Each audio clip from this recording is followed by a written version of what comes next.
Kidney माल function जो है या किडनी की जो बीमारियां हैं वो एक जनरल अगर स्टैटिस्टिक्स की बात करें तो किस जेंडर में और किस एज ग्रुप में ज़्यादातर पाया जाता है?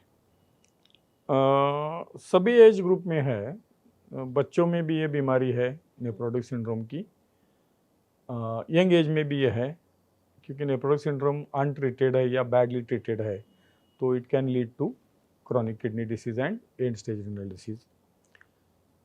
Adults more than 35 years age के लोग हैं, उनमें डायबिटीज़ की वजह से भी ये बीमारी कॉमन है और ओल्ड एज में भी ये बीमारी कॉमन है। तो सभी एज ग्रुप है, दोनों सेक्स में भी है, मेल या फीमेल में भी। लेकिन कुछ और वजह है। मैंने बीच में एक आर्टिकल पढ़ा था, बुल्ढाना ज़िले में एक गांव में करीबन 200 लोग एक क्रॉनिक किडनी डिसीज के पेशेंट हैं। तो पानी में जब लोग बोर का पानी यूज़ करते हैं, भूगर्भ जल, तो उनमें कुछ मिनरल की वजह से, जैसे कि फ्लोराइड, कैल्शियम ऑक्सैलेट या कैल्शियम सल्फेट, सल्फर, ऐसी वजह से भी किडनी फेलियर होती है।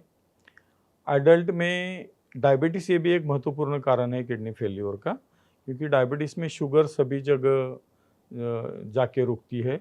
जो रक्तवाहिनी छोटी छोटी होती है उसको आर्टेरियोल्स बोलते हैं, वो बंद हो जाती है, तो उसके वजह से एक तो gangrene, heart disease, paralysis, kidney failure, liver failure, ऐसी बीमारी हो जाती है। बच्चों में जब वो नेफ्रोटिक सिंड्रोम बैडली ट्रीटेड होता है तब होता है। कुछ लोगों में एसिली नाम की बीमारी है, सिस्टेमिक लूपस एरिथेमेटोसस, ये ऑटो इम्यून डिसीज़ है या बाकी के ऑटो इम्यून डिसीज़ है, जॉगरन सिंड्रोम जैसे, उसमें भी किडनी फेलियर होता है।